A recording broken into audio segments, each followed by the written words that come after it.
Seguimos introduciéndonos en los misterios centrales de nuestra fe cristiana. Estamos en la semana más santa del año, recordando la Pascua de Jesús. En concreto, hoy, en torno al Viernes Santo, os invitamos a reflexionar sobre la muerte de Jesús. Y desde ella, tal vez podremos iluminar profundamente nuestras propias muertes y nuestra propia vida. Desde que Dios ha habitado la muerte humana, nuestra vida tiene otro sentido. Bienvenidos a este lugar de la palabra para seguir buscando el rostro de Jesucristo que ha dado la vida por nosotros.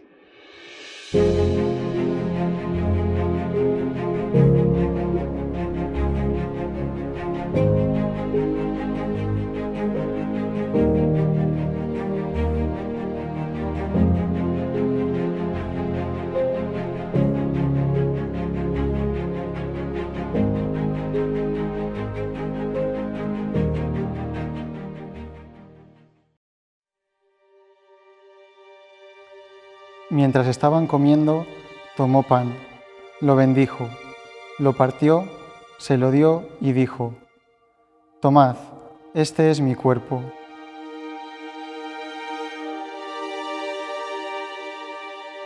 Tomó luego una copa y después de dar gracias se la pasó, y bebieron todos de ella. Y les dijo: «Esta es mi sangre de la alianza, que es derramada por muchos. Yo os aseguro que ya no beberé del producto de la vid hasta el día en que lo beba nuevo, en el reino de Dios». Una vez que cantaron los himnos, salieron hacia el monte de los Olivos. Jesús les dijo: «Todos os vais a escandalizar, pues está escrito: heriré al pastor y se dispersarán las ovejas. Pero después de mi resurrección, iré delante de vosotros a Galilea». Pedro le dijo: «Aunque todos se escandalicen, yo no». Jesús le contestó: «Yo te aseguro que hoy, esta misma noche, antes que el gallo cante 2 veces, tú me habrás negado 3. Pero él insistía: «Aunque tenga que morir contigo, no pienso negarte». Lo mismo dijeron todos. Fueron a una propiedad llamada Getsemaní, y dijo a sus discípulos: «Sentaos aquí, mientras yo hago oración». Tomó consigo a Pedro, Santiago y Juan y comenzó a sentir pavor y angustia. Les dijo entonces: «Mi alma está triste hasta el punto de morir. Quedaos aquí y velad». Él se adelantó un poco, cayó en tierra y suplicaba que, a ser posible, pasara de él aquella hora. Decía: «Abba, Padre, todo es posible para ti. Aparta de mí esta copa, pero que no sea lo que yo quiero, sino lo que quieres tú».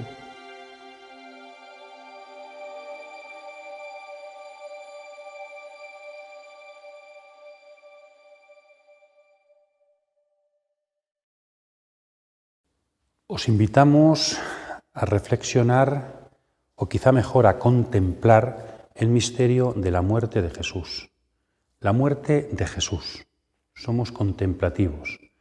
Y luego, desde esa muerte, buscar el sentido de nuestras propias muertes y nuestra propia vida.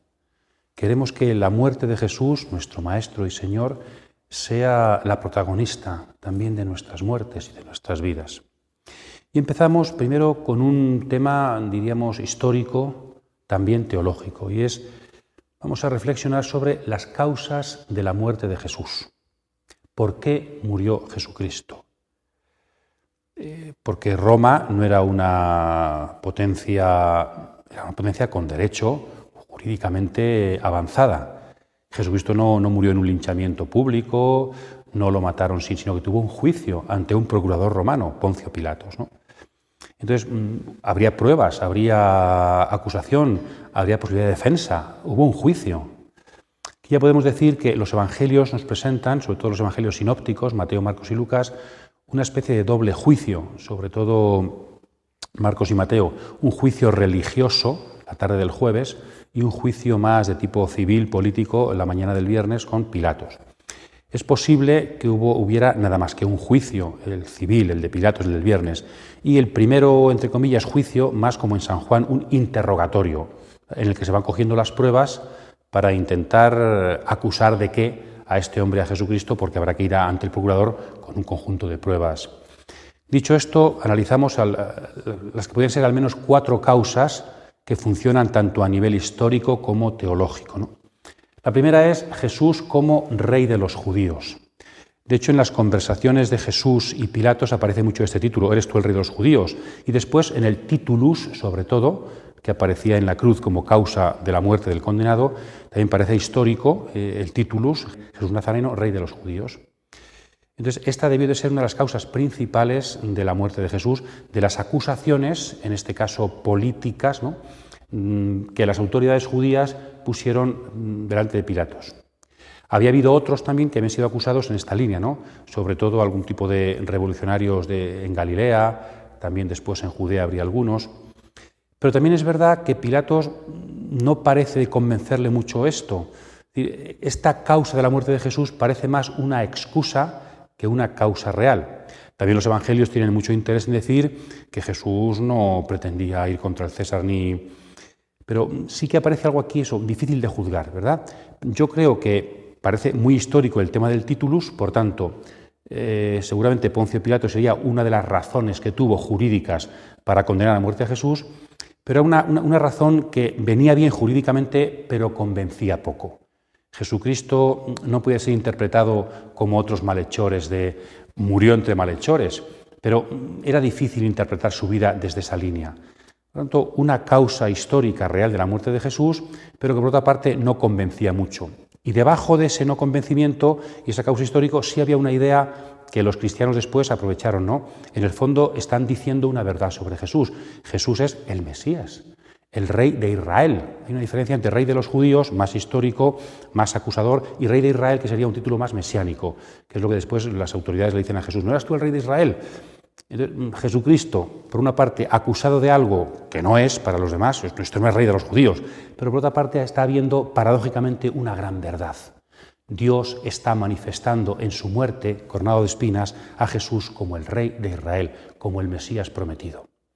Una de las causas entonces a las que se pudo echar mano para condenar a Jesús y que funciona también en el aspecto teológico. Efectivamente, de forma paradójica, Jesús está apareciendo como lo que es, el Mesías enviado a Israel, aunque Roma lo acuse de ello y lo mate por ello, y su propio pueblo, las autoridades, no quieran aceptarlo y se burlen de ello. Una segunda causa puede ser la relación entre Jesús y el templo. Sabemos que era en Jerusalén el lugar más sensible era el templo, y de hecho los procuradores romanos querían controlar bien el templo desde la Torre Antonia, guardaban allí las vestiduras del sumo sacerdote, querían controlar muy bien, sobre todo en tiempos de fiesta, porque había mucho barullo en el templo y era peligroso. Y por eso, como era tan sensible, había un acuerdo entre las autoridades judías y las romanas que el templo había que cuidarlo mucho. Teníamos, por ejemplo, una balaustrada que distinguía muy bien entre el atrio de los gentiles, donde podía pasar todo el mundo, y el atrio más interior de Israel, donde no podían pasar los paganos. De hecho, se han encontrado 2 inscripciones en griego de aquella época, del siglo I, en el templo, que ponía prohibido el paso a todo aquel que no sea judío bajo pena de muerte. Es decir, un delito, diríamos, judío religioso, que te podía acarrear una pena civil romana, la muerte. Entonces había debido a esa sensibilidad, esa unidad entre Roma y los judíos para acusar a alguien y que no hubiera muchas revueltas. Entonces, la actitud de Jesús ante el templo pudo ser también una excusa, una causa para condenar a Jesús a muerte. De hecho, dicen los evangelios que falsos testigos acusaban a Jesús de este dijo que destruiría el templo y en 3 días lo reconstruiría. Son falsos testimonios, pero sí que es verdad que también expulsó a los vendedores del templo. También lo veíamos semanas anteriores, desde el Monte de los Olivos, frente al templo, dijo, llegará un día que no quedará piedra sobre piedra. También había dicho que él reconstruiría el templo de su cuerpo. Esteban también, después San Esteban, dijo que Jesús algo de esto había dicho, ¿no? Entonces sí que es verdad que hubo una actitud de Jesús frente al templo que era al menos de crítica. y también intervino por allí en el templo, estuvo predicando en el templo, hizo un gesto en el templo de expulsión. Entonces había motivos para sacar de ahí una excusa y condenar a muerte a Jesús. Entonces, yo creo también que a nivel histórico esta causa funcionó, porque sabemos que era muy sensible el templo para las autoridades judías y romanas. Entonces, una de las causas por las que se pudo condenar a Jesús a muerte fue el templo. Y también esto funciona a nivel teológico. Efectivamente, el cristianismo entendió desde esa historicidad que es cierto, es que Jesucristo había venido a transformar el templo. Hay una relación entre templo y muerte de Jesús, no solamente como causa jurídica, sino como profunda idea teológica, porque Jesucristo ha venido con su muerte a inaugurar un nuevo culto y un nuevo templo, gracias a su resurrección, en la que Dios está construyendo un nuevo tipo de religiosidad, un nuevo tipo de templo.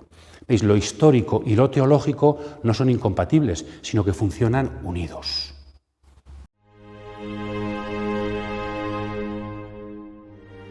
Entonces se levantó el sumo sacerdote y poniéndose en medio preguntó a Jesús: ¿No respondes nada? ¿No oyes lo que éstos atestiguan contra ti? Pero él seguía callado y no respondía nada. El sumo sacerdote le preguntó de nuevo: ¿Eres tú el Cristo, el Hijo del Bendito? Respondió Jesús: Sí, yo soy. Y veréis al Hijo del Hombre sentado a la diestra del poder y venir entre las nubes del cielo. El sumo sacerdote se rasgó las túnicas y dijo: ¿Qué necesidad tenemos ya de testigos? Acabáis de oír la blasfemia. ¿Qué os parece? Todos juzgaron que era reo de muerte.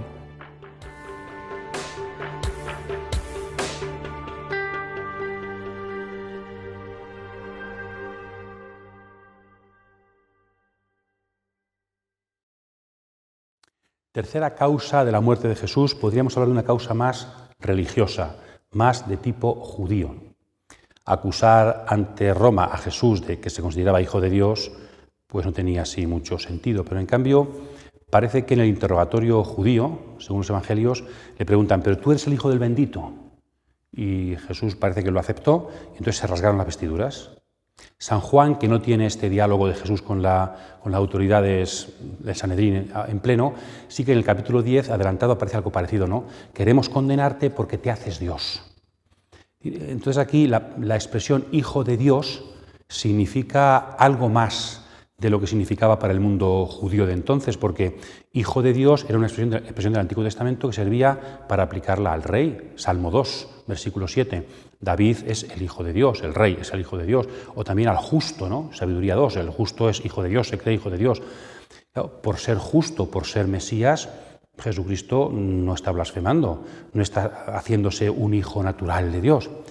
Por tanto, hemos de pensar que cuando Jesucristo habla de su relación con Dios, hay algo más que esa idea del Antiguo Testamento. Diríamos que en Jesús hay una autoridad cuando llama a los discípulos, cuando hace milagros, su actitud ante el sábado. Hay una autoridad en Jesús que está diciéndonos que es algo más que un mero hombre o un mero pretendiente a Mesías. También esa forma, junto a la autoridad ante los demás, esa forma de intimidad que Jesús tiene con el Padre, donde la palabra Abba, en arameo, como sabemos, papá, era la esencia de su conciencia filial. Entonces hay aquí algo que es mucho más profundo que el título del Antiguo Testamento, Hijo de Dios. Parece que ese título está cargándose de un sentido nuevo, y los judíos lo entendieron bien porque por eso acusaron a Jesús. La palabra clave es blasfemia. Ya desde las controversias del capítulo 2 hasta el capítulo 3, versículo 6, aparecía Jesús ante el sábado, dicen, decidieron matarle por blasfemia. Capítulo 2, el principio de las controversias, ¿no? Blasfema porque perdona pecados, por tanto, capítulo 3, controversias finalizadas, hay que matarlo. La causa de la muerte de Jesús más profunda para el mundo judío es la blasfemia. Él, siendo un hombre, se hace como Dios. Entonces, debió ahí funcionar, y lo mismo. También hay un sentido no solamente histórico, sino un sentido teológico. Los cristianos vieron que efectivamente ahí se estaba diciendo la gran verdad de Jesucristo. Y entonces, claro, aquí no hay solución, no hay salida, porque si Jesucristo confiesa su verdad, según la Torá, debe morir. Pero claro, es que es su verdad, porque Él es el Hijo de Dios. Entonces, claro, si hay una relación íntima entre identidad de Jesús y muerte de Jesús. Por ser quien es, Jesús va a morir, porque es el Hijo de Dios. Pero al revés también, cuando Jesús muere, se va a revelar profundamente su identidad. El centurión, verdaderamente este hombre era Hijo de Dios. ¿Veis? Hay una relación profundísima entre quién es Jesús y su muerte. Porque es quien es Hijo de Dios, debe morir. Y cuando muere, se desvela ante todos su identidad. Si Jesús hubiera sido un revolucionario, que seguramente no habría habido tanto problema. De hecho, prefieren liberar a Barrabás que a Jesús. El gran problema es la religiosidad de Jesús. El gran problema es quién se cree este hombre. El gran problema es que cambia totalmente nuestra propia religión. Este se cree que es ¿quién? Por encima de nosotros, por encima de la ley, por encima de Moisés. El Hijo de Dios. Como blasfema la ley aplicada a él, tiene que ser morir. Entonces aquí hay ese juego, una causa histórica de la muerte de Jesús, pero por otra parte una profunda reflexión sobre el misterio de Jesús. Por ser quien es, debe morir. Muriendo se manifiesta su identidad. Para seguir profundizando ciertamente. Y ya con esta tercera causa pasamos un poquito más a lo que sería la causa profunda de Jesús, que aparece, como hemos visto en estos vídeos, desde el bautismo de Jesús. En San Marcos, muy bonito, la muerte de Jesús aparece como un conjunto de entregas. Judas, con el verbo entregar en griego, paradidomi, Judas lo entrega a las autoridades judías. Las autoridades judías, Sanedrín, lo entregan a Pilatos. Y Pilatos lo entrega para ser crucificado. Hay un conjunto, ¿verdad? Jesús va siendo entregado de unos a otros. Debajo de ese conjunto de entregas, Marcos sabe ver que hay una entrega más profunda. Jesús está siendo entregado por Dios. En el fondo, en esas entregas exteriores, en esas entregas humanas, se está reflejando la única entrega posible. Si Jesús no fuera entregado por el Padre, ningún poder tendrían sobre él, ni las autoridades romanas, ni judías, ni Judas. Jesús es entregado por fuera porque en el fondo Dios lo está entregando. Lo veíamos en el bautismo de Jesús, ¿no? Abraham, el nuevo Abraham, Dios Padre, Jesús como nuevo Isaac. En Juan también aparece, Juan 3,16, tanto amó Dios al mundo que entregó a su propio Hijo. Debajo de la muerte de Jesús, todo esto hay que decirlo con mucho temor y temblor, y si no se entiende bien es mejor callarse. Debajo de la muerte de Jesús está el misterio del amor de Dios. El causante, entre comillas, principal de la muerte de Jesús es Dios Padre, el amor de Dios, que por amor a nosotros nos entrega a su Hijo.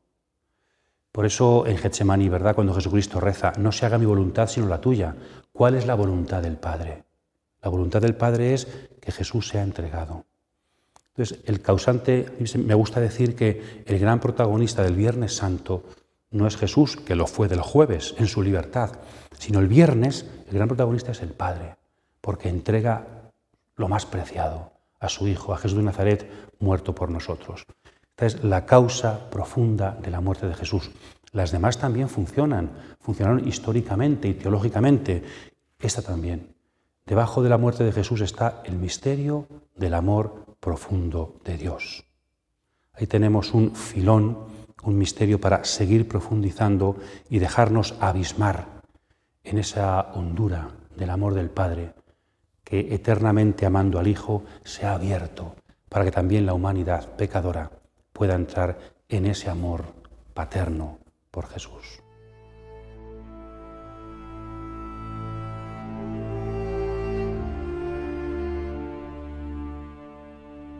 Llegada la hora sexta, la oscuridad cubrió toda la tierra hasta la hora nona.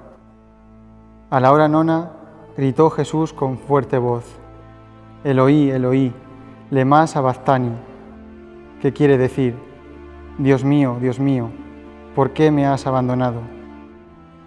Al oír esto, algunos de los presentes decían: Mirad, llama a Elías. Entonces uno fue corriendo a empapar una esponja en vinagre y, sujetándola a una caña, le ofreció de beber diciendo: Dejad, vamos a ver si viene Elías a descolgarlo.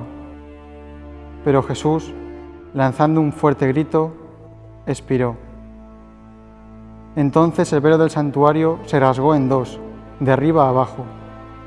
El centurión, que estaba frente a él, al ver que había expirado de aquella manera, dijo: verdaderamente este hombre era hijo de Dios.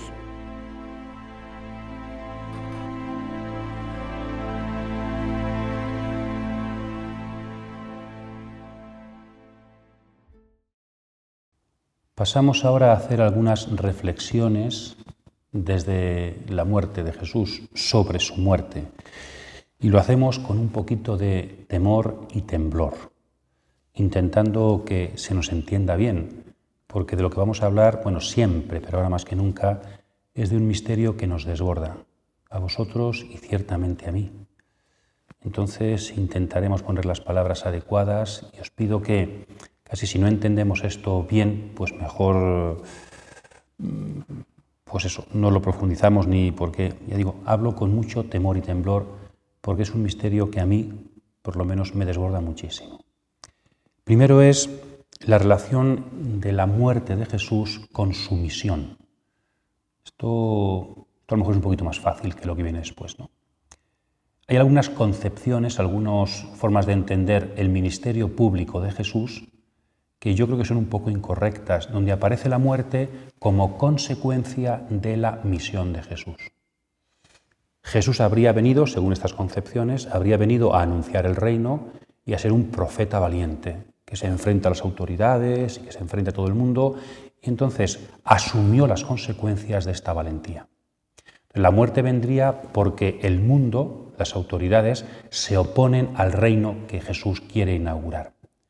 La muerte sería la consecuencia de la misión de Jesús, pero no parte de la misión de Jesús.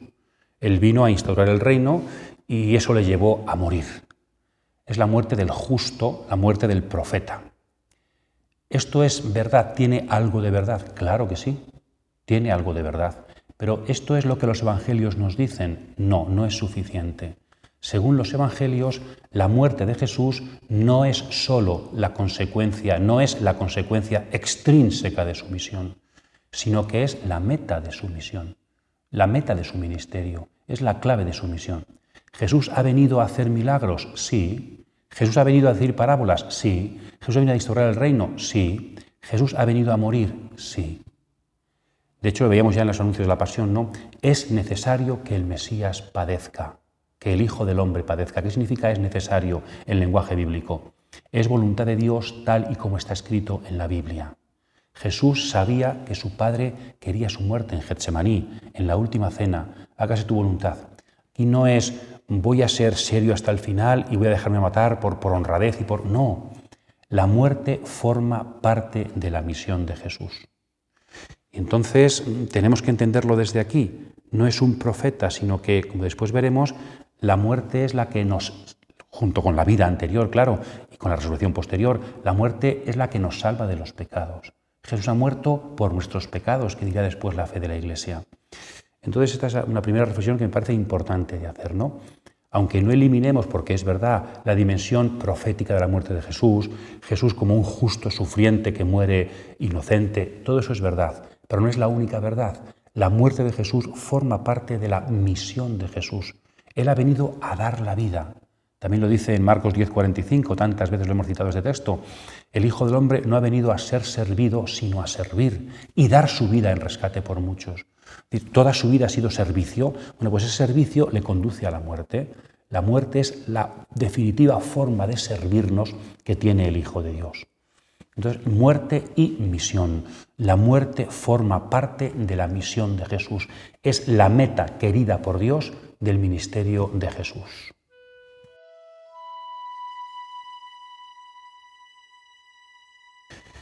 Recordemos una vez más lo que decíamos del bautismo de Jesús. El bautismo, como bien dicen todos los autores, es la unción de Jesús para la misión. Pero en Marcos, en el bautismo aparece la perspectiva de la muerte, justo porque la muerte forma parte de esa unción para la misión, forma parte de la misión de Jesús. Jesús ha sido ungido para anunciar el Evangelio a los pobres, como dice Lucas 4, ¿verdad? Jesús ha sido ungido por el Espíritu para llevar a los ciegos la vista, para anunciar el año de gracia del Señor. Ha sido ungido para todo esto y para entregar su vida como rescate por muchos. Tengamos una visión completa, comprensiva de todo el ministerio público de Jesús, en el que entra como momento privilegiado dar la vida hasta el final por nosotros.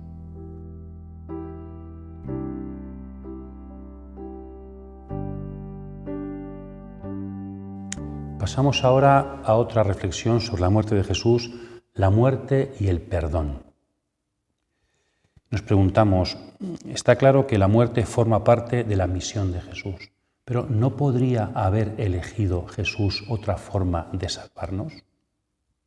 ¿No habría otros caminos? Realmente Jesús no eligió tampoco él esta forma ni otra, lo hemos dicho ya. No fue una elección de Jesús. Jesús eligió hacer la voluntad del Padre. Estos son los caminos de Dios, el camino del Padre.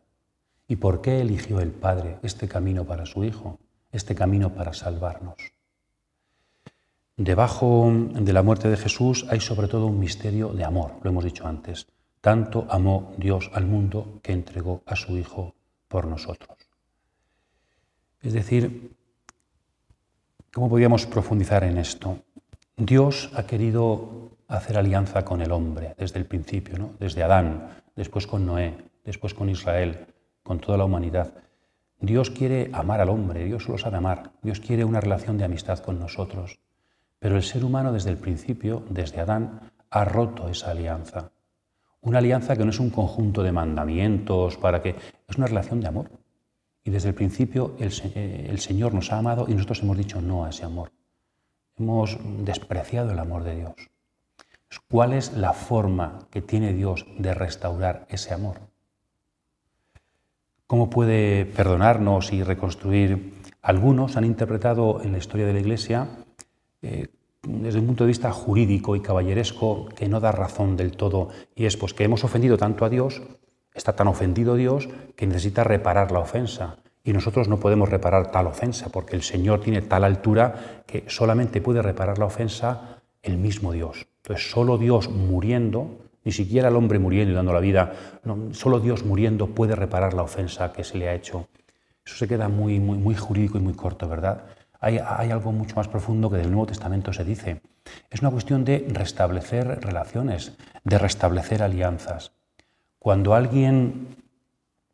un amor ha sido roto por una parte, la otra parte puede exigir consecuencias o puede perdonar, puede amar más.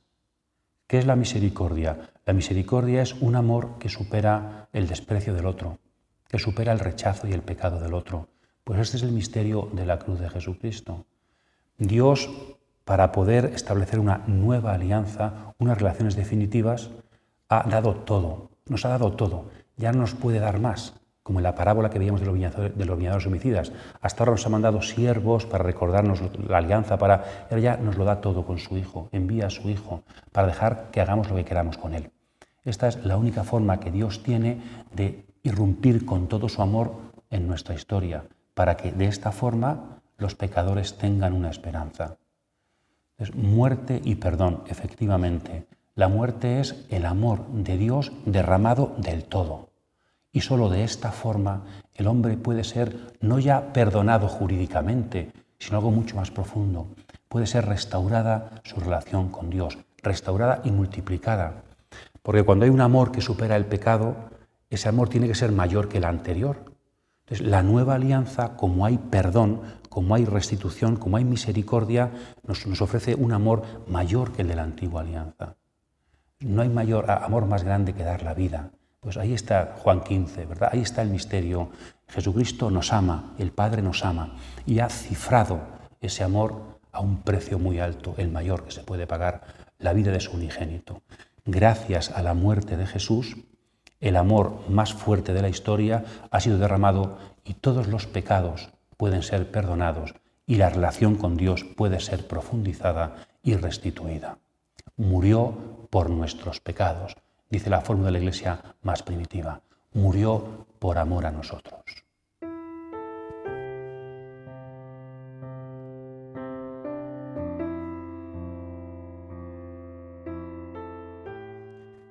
Hay otra perspectiva que también apunta en esta dirección muy bonita, tomada del cuarto canto del siervo, que también San Pedro en su primera carta dice, ¿no? Jesús es el inocente que murió por los culpables. Las afrentas con que te afrentaban cayeron sobre mí. El pecado que merecían ha caído sobre mí.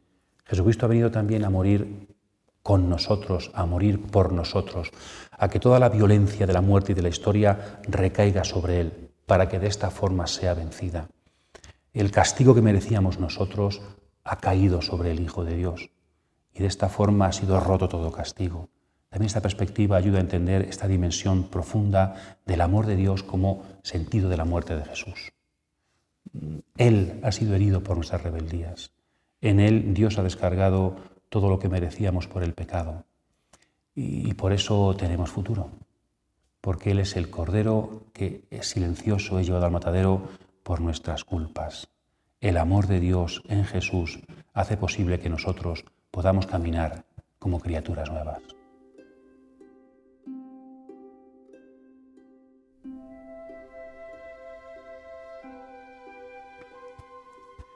La muerte de Jesús tiene que ver con el pecado de los hombres, pero creo yo que el pecado no agota el misterio de la muerte. ¿Habría muerto Jesús si no hubiera habido pecado? Una pregunta de difícil respuesta. ¿Habría muerto el ser humano de no haber habido pecado? Una pregunta de difícil respuesta. La muerte, además de fruto del pecado, que lo es también condición humana. Pues seguramente sí. De alguna forma también Jesucristo ha venido a ser hombre en plenitud, muriendo. Y ha venido también no solamente a vencer el pecado, sino, que tiene que ver con vencer el pecado, a abrirnos las puertas de una vida en plenitud. La muerte es un misterio grande, y es un misterio enorme que no se entiende por sí mismo si no lo comprendemos a la luz de la resurrección. Muerte y resurrección son como las dos caras de una moneda. E intento explicarme. A veces comprendemos la muerte, la nuestra o la de Jesús, como una especie de paso, una especie de trago que tenemos que pasar, pero para volver otra vez enseguida a la vida. Es una especie de crisis, pero enseguida se pasa. Una especie de como aquello que habría que pagar, lo que hay que pagar para poder conseguir la vida. La muerte como un paréntesis. Jesús vive, feliz, muere y después vuelve a la vida. La muerte como algo pasajero, ¿no? Que no ha quedado... Pero creo yo, y en esto ya digo, con temor y temblor lo digo, que no es esto lo que dice el Nuevo Testamento. De hecho, a Jesús resucitado se le presenta con las marcas de la muerte. En el Apocalipsis aparece como cordero degollado, de pie, está vivo, pero degollado. De alguna forma podríamos decir, si lo entendemos bien, que con la resurrección Jesús no supera la muerte, sino que la convierte en sacrificio. Me explico. La muerte de Jesús le transformó. La muerte de Jesús fue llegada a la meta, porque si no, la resurrección de Jesucristo habría sido como la de Lázaro, volver otra vez a esta vida. Y eso no es la resurrección. La resurrección es pasar a otro ámbito de existencia. Si lo entendemos bien, podríamos decir que esto se entiende correctamente desde la categoría de sacrificio. ¿Qué es un sacrificio en el Antiguo Testamento? Un sacrificio es la ofrenda de la vida, primera parte, pero que ha sido acogida por Dios, segunda parte. Si yo, sacerdote del Antiguo Testamento, ofrezco un sacrificio, hay una víctima, pero Dios no lo acoge, eso no es un sacrificio. Le falta la segunda parte. ¿Qué sería, si me explico bien, la resurrección? La acogida por parte de Dios del sacrificio de Jesús. No es que la muerte es el sacrificio y la resurrección es la superación del sacrificio, no. La resurrección es la segunda parte del sacrificio. Jesús entrega su vida a Dios, muerte, y Dios se queda con esa vida, resurrección. Si la muerte es entregar la vida, la resurrección es que Dios, entendedme bien, que Dios se queda con ella. Dios no le devuelve la vida a Jesús, si lo entendemos bien, sino que se queda con ella. Por eso, a partir de entonces, Jesús ya vive para siempre desde Dios, vive para siempre en Dios. Desde aquí también, creo yo, habría que entender nuestra futura resurrección. No es que pasamos por un trago de la muerte, sino que nuestra vida es entregada a Dios y Dios se queda con ella. Eso es el cielo. Resucitar es que Dios se queda con nuestra existencia y vivimos para siempre desde Dios. Entonces, Jesucristo, con su muerte y resurrección, es decir, con la entrega de su vida aceptada por el Padre, ha venido a inaugurar una nueva forma de existencia para el ser humano. Ha abierto de par en par las puertas de la eternidad para nuestra carne, herida y tocada por el límite y por el pecado. Desde aquí se abren perspectivas completamente nuevas, ¿no?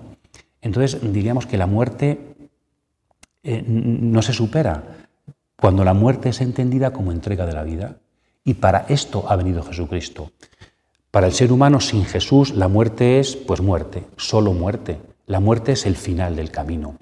Una especie de inmortalidad del alma, habrá una especie, pero no hay futuro. Jesucristo, el Hijo de Dios, ha venido a habitar la muerte para convertirla en sacrificio, es decir, en entrega de la vida para Dios y de esta forma que podamos vivir eternamente desde Dios. Gracias a Jesucristo tiene futuro nuestras vidas y por eso sin Jesucristo no hay esperanza. Nosotros no creemos en la resurrección abstracta de los muertos, creemos que es posible esa resurrección porque Cristo ha resucitado. Jesucristo es el único camino hacia el Padre, Jesucristo es la única puerta la única puerta posible para atravesar los umbrales de la vida. Lo dice la carta a los Hebreos, ¿no? Hay que atravesar el velo, y el velo es la carne de Jesús, su carne resucitada. Entonces, esto es la muerte de Jesús, que no solamente significó para él la resurrección y nos dijo, ale, yo ya lo he pasado, ahora vosotros, no, sino que Jesucristo ha venido a morir como sumo sacerdote, es decir, ha venido a abrir una puerta no para él solo, sino para los demás. Jesucristo no solamente ha resucitado, ha muerto, sino que ha muerto y resucitado como mediador, para abrirnos a los demás las puertas de una muerte fecunda, de una entrega de la vida que acaba en los brazos de Dios, no en la nada. Sin Jesucristo, la muerte sería camino hacia el Hades, hacia la oscuridad. Con Jesucristo, la muerte es entrega de la vida en manos del Padre, que se queda en su regazo con nuestra vida para siempre. La muerte de Jesucristo tiene una hondura enorme que también nos hace a nosotros vivir de una forma distinta nuestro camino hacia la muerte. Todos tenemos que morir, pero somos libres para convertir nuestras vidas en camino no hacia la muerte. ¿El hombre es un ser para la muerte? Sí, pero puede ser un ser para la entrega, gracias a Jesús, es decir, un ser para la resurrección. Y no para atravesar la muerte como de puntillas, no, para que la muerte nos transforme y ya no seamos nunca igual que antes. No queremos revivir después de morir, queremos vivir para siempre. No queremos volver a la vida, no, queremos estar en Dios para siempre, con Jesucristo, nuestro Señor, nuestro sumo sacerdote, nuestro Maestro, nuestro amigo. Este es el sentido profundo, creo yo, de la muerte, que solamente se ilumina con esa otra cara, que es la resurrección. Muerte y resurrección forman parte del misterio pascual de Jesús, al que nosotros estamos abocados. Para esto murió y resucitó Cristo, dice San Pablo. Para los que viven, ya no vivan para sí, sino que vivan para Dios. Desde ahora estamos adelantando nuestra muerte, no en el sentido ascético o en el sentido de la vida no merece la pena, no. Estamos adelantando la muerte como entrega. La ascesis cristiana, si tiene sentido, es desde aquí. Es ir ya entregándonos para Dios, ir ya sirviendo, ir ya resucitando. Ahí está también el misterio eucarístico de nuestra vida. Gracias a la muerte de Jesús, nuestras vidas van convirtiéndose ya en entrega. Y algún día moriremos, tendremos que morir, pero moriremos como el final de un camino de entrega, abocados al amor eterno de Dios.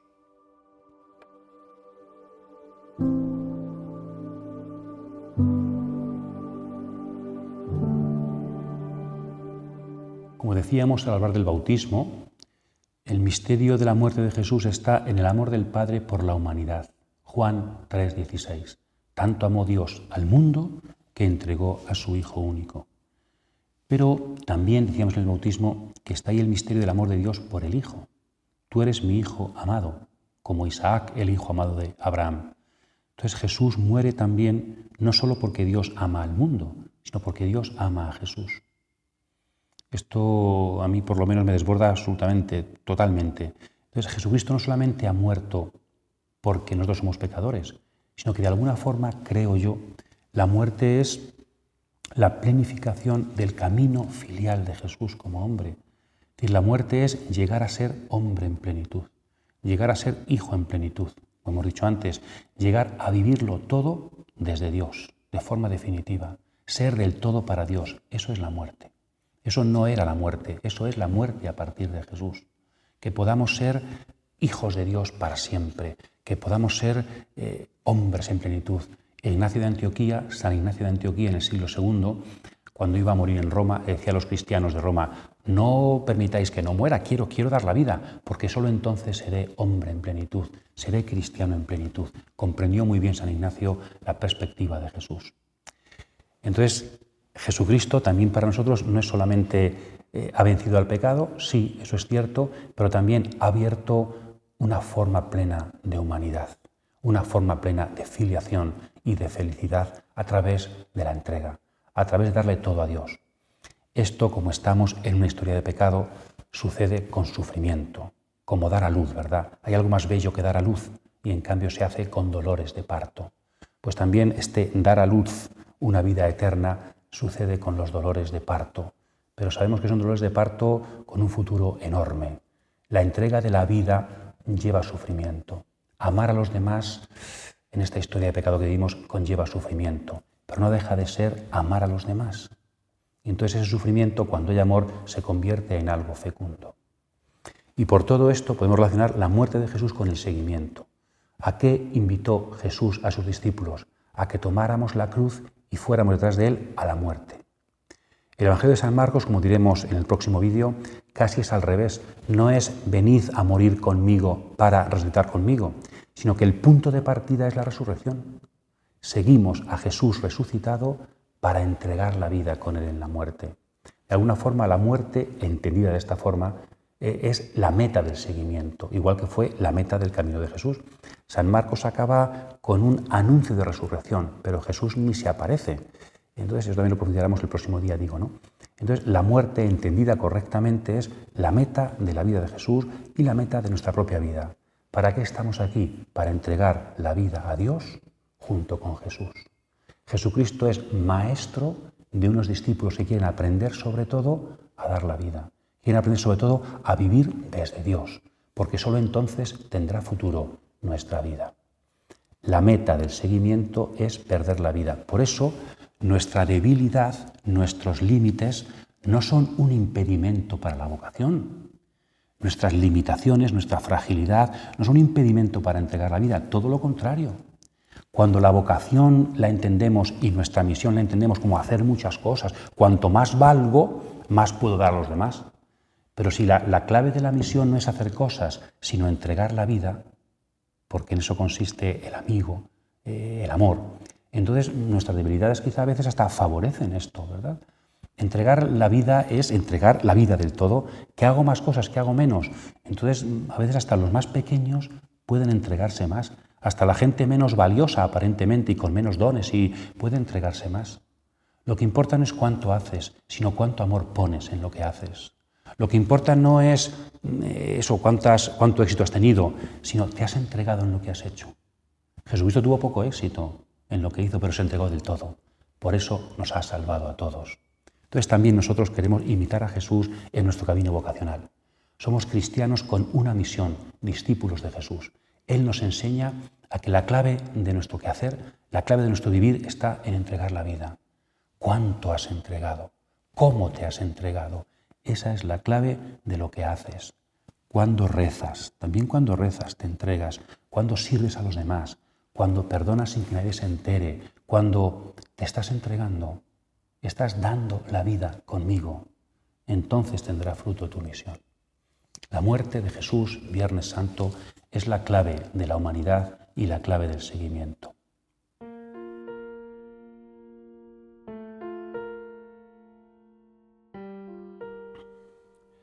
Recordemos que Jesús murió en la cruz un viernes por la tarde. Recordemos también que según el Génesis capítulo 1, el ser humano fue creado un viernes por la tarde.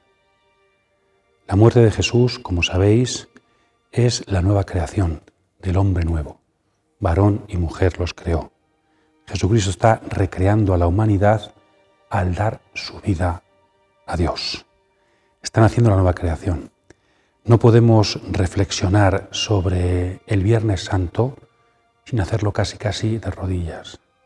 No podemos reflexionar sobre lo que pasó en la historia y las cuestiones teológicas que de ahí se desprenden sin hacerlo profundamente conmovidos, porque hay un amor enorme. El amor no se puede estudiar solo intelectualmente, sino que tenemos que dejarnos llamar por él, tenemos que dejarnos seducir por él.